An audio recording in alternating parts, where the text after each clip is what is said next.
DJ Sanjay राज चिकना बाजार।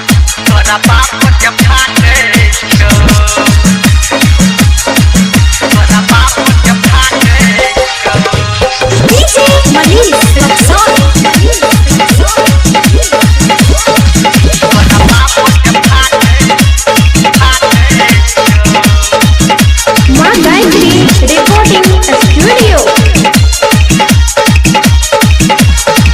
हम करबतिया हके कोना डीजे संजय राज चिकना बाजार।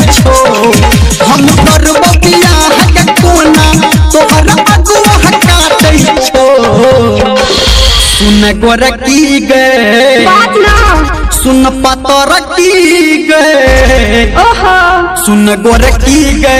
हमरा से तोरा बाप के फाटै छो सुन गोरकी गे हमरा से तोरा बाप के फाटै छो सुन गोरकी गे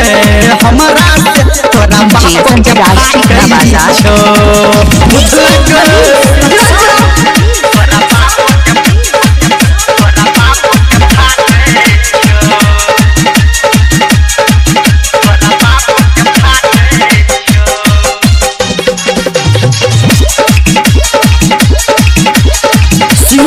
धर्मेंद्र निर्मलिया कितना दिन की बहादुर रखी बाप के तू डर से संजय राज चिकना बाजार। भाग जाई छी अपना घर से कितना दिन की बहादुर की बाप के अपना डर से चल न के भाग जाई छी अपना घर से तोहर माई खेलै छौ खेला तोहर भैया छाटै छो सुन गोरकी गे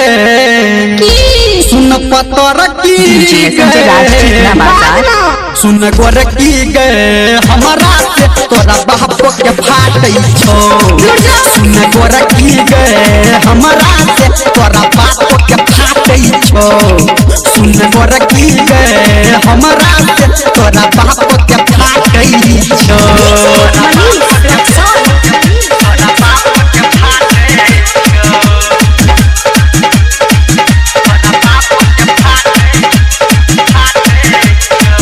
डीजे संजय राज चिकना बाजार। सावरिया म्यूजिक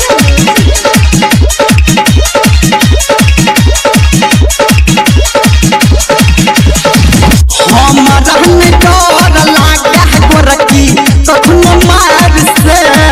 तोरा पाप खातिर कटबही कटे के कोतार से हमरा में डर लागे गोरकी कखनो मार से डीजे संजय राज चिकना बाजार। कटबही कटे के कोतार से धर्मेंद्र के तोहर छटकी बहिन दुनिया हटाटै छो सुन गोरकी गे सुन पतरकी गे बात ना सुन गोरकी गे हमरा से तोरा बाप के फाटै छो सुन गोरकी